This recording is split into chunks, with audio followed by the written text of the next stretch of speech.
এই চৌধুরী বাড়িতে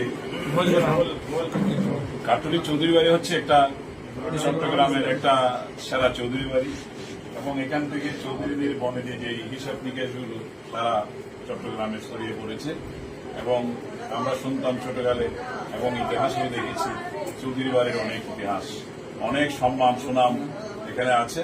আমরা এখানে আসি 40 বছর ধরে। আমার বাবারাও আসতেন, আমার দাদারাও এখানে আসতেন। বিভিন্নভাবে আমাদের সাথে তাদের রক্তের একটা সম্পর্ক আছে।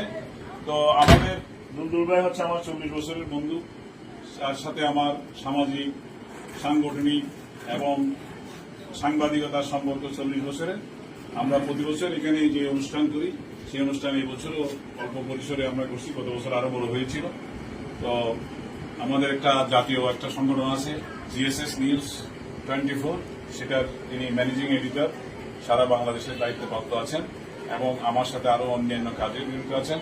আমরা সারা বাংলাদেশের দেশপ্রেমিক লেখক কলামিস্টদেরকে সংগঠিত করি এবং আমাদের লড়াইটা অত্যন্ত শানিত, আমাদের লড়াইটা অনেক মজবুত, আমাদের লড়াইটা নিরেট মানুষদেরকে নিয়ে, মুক্তিকামী মানুষদেরকে নিয়ে এবং জালেমদের বিরুদ্ধে। আমরা সত্যের পক্ষে, অন্যায়ের বিরুদ্ধে লড়ছি, আমরা লড়ে যাচ্ছি। আমরা সফল হয়েছি সবসময়, আমরা কোনোদিন ব্যর্থ হই নাই, কারণ সত্য কোনোদিন ব্যর্থ হয় না। মিথ্যা সবসময় পরাজিত হয়, জালেমরা সবসময় পরাজিত হয়েছে, মুসলিমরা সবসময় বিজয়ী হয়েছে।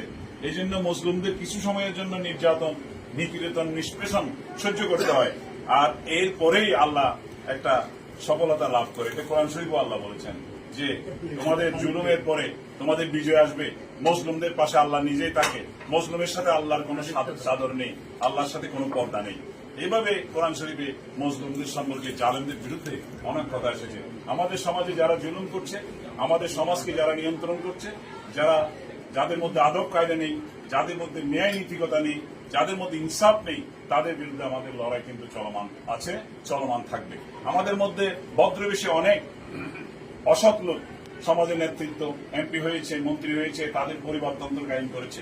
এই পরিবারতন্ত্রের বিরুদ্ধে, এই অসৎ লোকদের বিরুদ্ধে, তাদের অসৎ লুটপাটের বিরুদ্ধে, অবৈধ সম্পদ অর্জনের বিরুদ্ধে নতুন যে জাগরণ হয়েছে, নতুন মানুষের মধ্যে, নারী পুরুষ মুরব্বীদের মধ্যে যে জাগরণ হয়েছে, সেই জাগরণ আরো শক্তিশালী হচ্ছে এবং এই শক্তিশালী জাগরণের মাধ্যমে যারা পুঁজিকে কেন্দ্রীভূত করে রেখেছে, পুঁজিকে মজুত করে রেখেছে, সেই পুঁজি জনগণের মাঝে, সকল মানুষের মাঝে ছড়িয়ে পড়বে এবং আদব কায়দা সহ মানুষের ন্যায় এবং ইনসাফ মানুষের মাঝে ছড়িয়ে পড়বে। আজকে ইফতার মাহফিলে আমি হুজুরকে বলবো তার জন্য দোয়া করার জন্য, এবং দোয়ার মাধ্যমে আমাদের সেই আন্দোলন সফল হবে। আমরা দোয়ার প্রত্যাশী এবং দোয়ার মহতাজ।